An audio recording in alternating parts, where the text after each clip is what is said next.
நான் ப்ரெக்னெண்ட்டாக இருக்கும்போது செஞ்ச கிராஃப்ட் இது one of my favourite craft. எனக்கு ரொம்ப ரொம்ப பிடிச்ச கிராஃப்ட்.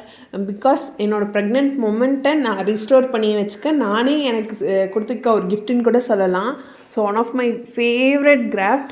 ரொம்ப ஈஸியாகவே செஞ்சுட்டேன். தர்மோகோல் வச்சு இது செய்ய அரௌண்ட் ஒரு 10 மினிட்ஸ் கூட ஆகலை. ரொம்பவே சிம்பிளான கிராஃப்ட்டு. பட் இது பார்க்கும்போது each time even after delivery கூட இப்போயும் எனக்கு இந்த கிராஃப்ட் பார்த்தா எனக்கு அந்த பேபி கிக்ஸ் அந்த அழகான மூமெண்ட் அதெல்லாம் எனக்கு ரீக்ரியேட் ஆகும். ஸோ எனக்கு ரொம்ப ரொம்ப பிடிச்ச கிராஃப்ட்டு. இதே மாதிரியே ப்ரெக்னன்சி ரிவீல் பண்ணுற மாதிரியும் நான் வந்து கிராஃப்ட் செஞ்சு நம்ம சேனலில் போட்டிருக்கேன். உங்களுக்கு வேணும்னா நீங்கள் அதை செக் அவுட் பண்ணி பார்க்கலாம். ஆக்சுவலாக இந்த தீம் வச்சு இன்னும் ஒரு 2 ஐடியா செஞ்சு போட்டிருக்கேன். எனக்கு தெரிஞ்சு இந்த மாதிரி ஒரு யூனிக்கான கிராஃப்ட் நம்ம சேனலில் தான் போட்டிருக்கோம். எந்த ஒரு சேனல்லையும் அப்லோட் பண்ணி நான் பார்த்ததில்ல. நான் செய்கிற மேக்ஸிமம் ஆஃப் த கிராஃப்ட் வந்து என்னோடய ஓன் க்ரியேஷனாக தான் இருக்கும். நான் ஏதாச்சும் ரேண்டமாக நான் எங்கேயாவது ஒரு பொருள் பார்த்தனா அதுதான் நான் கிராஃப்டாக செஞ்சு போடுவேன். ஸோ இந்த மாதிரி யூனிக்கான கிராஃப்ட் உங்களுக்கு பிடிக்கும்னா நம்ம சேனலை மறக்காமல் சப்ஸ்கிரைப் பண்ணிக்கோங்க. எனக்கு தெரிஞ்சு யாருக்கும் இந்த கிராஃப்ட் பிடிக்காமல் இருக்காதுன்னு நினைக்கிறேன். எப்படி இருக்குன்னு சொல்லிட்டு மறக்காமல் கமெண்ட் பண்ணிட்டு போங்க.